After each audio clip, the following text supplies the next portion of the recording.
Hello everybody, my name is Patrick Bailey and I'm a conductor and a workshop leader, and I'm also one of Music for Youth's mentors.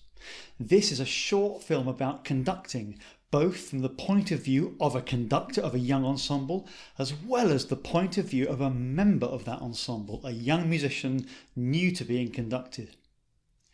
Through my work with Music for Youth, I'm lucky enough to hear young ensembles up and down the country in local events as well as at the National Festival in July. And as these groups emerge back into the sunlight after a disrupted year, now might be a good time to think about how we communicate physically in the rehearsal room and how a young ensemble learns to work with a conductor.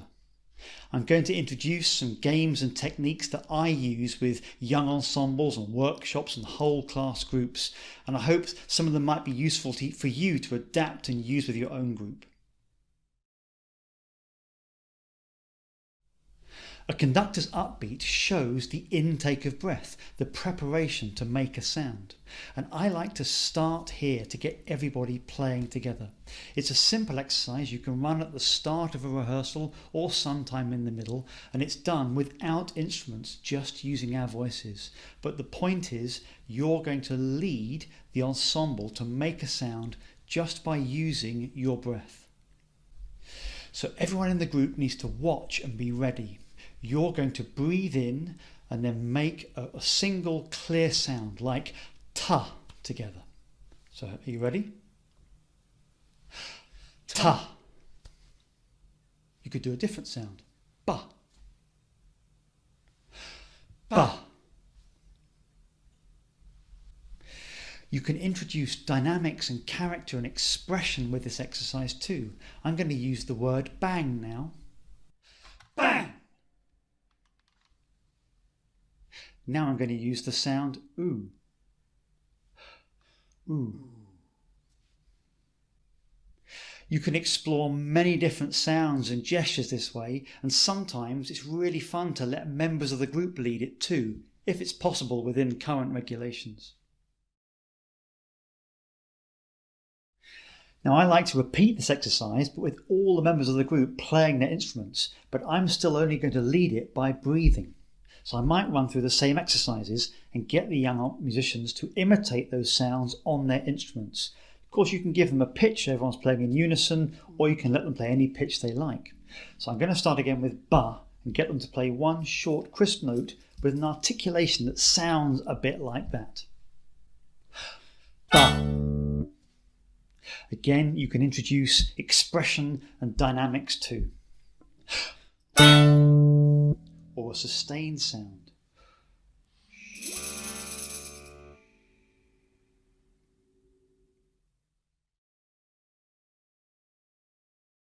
So a conductor's upbeat and downbeat is essentially a physical representation of this simple exercise. So a good place to start with this is a very familiar game where you clap and get everyone in the room to clap at exactly the same time as you. If you've done this kind of exercise, of course, you can miss out the clapping and just get them to play their instruments at the same time as you clap. But remember, they have to play a short note. So just like this. Now we can adapt that by leaving our non-conducting hand static at the bottom, and our conducting hand is going to do the movement, but we're still going to clap hands. So I'm going to start with my hands together, leave my non-conducting hand static, and move my conducting hand up and down.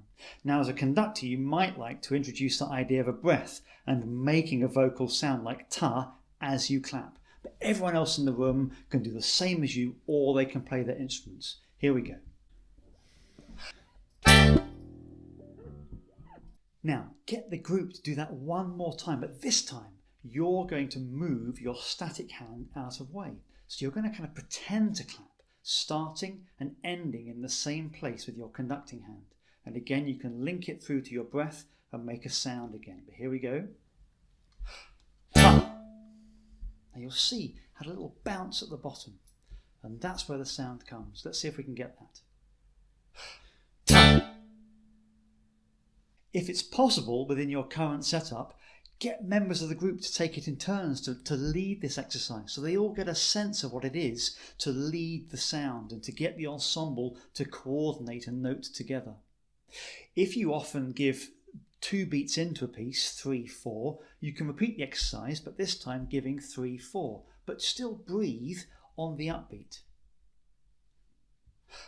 Ta! Or you can give a whole bar in. Ta!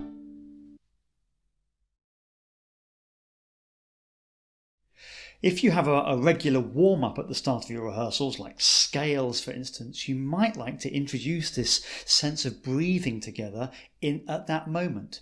Instead of conducting or counting the scales in, see if you can lead them with a breath, or get a member of the ensemble to lead them with their breath.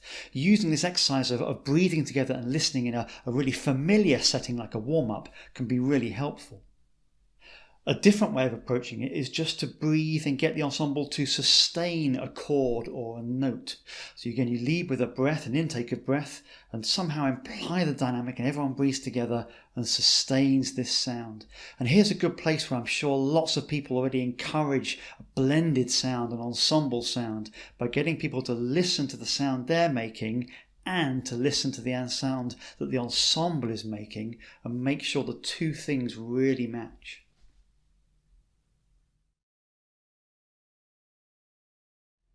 So here to finish with are some general tips about conducting that I get asked about often, or I observe in lots of other conductors. The first thing, it doesn't matter whether you're right or left-handed, conduct with whichever hand you find most comfortable. The second thing, if you want to use a baton, do, and it's comfortable, do. If you find it uncomfortable or not sure about it, don't. It doesn't matter. Lots of great conductors do, lots of great conductors don't. If you are going to use a baton though, I found several things really helpful about it. The first thing was I found it really useful when I learned to be very flexible in my fingers and my wrist, because that allowed me to show articulations and points of beats really clearly, because we're trying to project the beat into the end of the baton. So flexibility here was really useful with a baton. If you're conducting very fast music, don't try and conduct too much, because physically you can't do it. You end up just moving almost incoherently. So in fast music, use less of this part of the arm and just keep your beat here. You'll still show all the things you want to do, and you'll still retain all the control you want to retain. If you're conducting slow music, think about the space between the beats, so you measure it. So when I'm practicing conducting a slow beating pattern, I'm subdividing in my mind so I know where the semiquavers come, like this. Think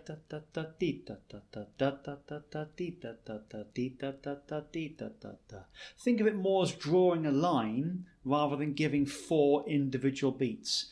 And as I'm sure encourage you young players all the time to subdivide, it's also a good idea with measuring your beat to subdivide as well. Finally, one of the things I often remind myself when I'm conducting is to keep listening. It sounds ridiculous, doesn't it, to think that you wouldn't listen, but sometimes we do forget just to genuinely listen to the ensemble in front of us and make sure we're being helpful to them. Sometimes as a conductor you have to lead the music, but there are many occasions in most pieces of music where you also have to accompany and know when to get out of the way. If someone's got a lovely solo, you want to accompany them, support them, not necessarily lead them through it. And sometimes if a rhythm section are really cooking and are really together, you can accompany them and help the rest of the band stay with them.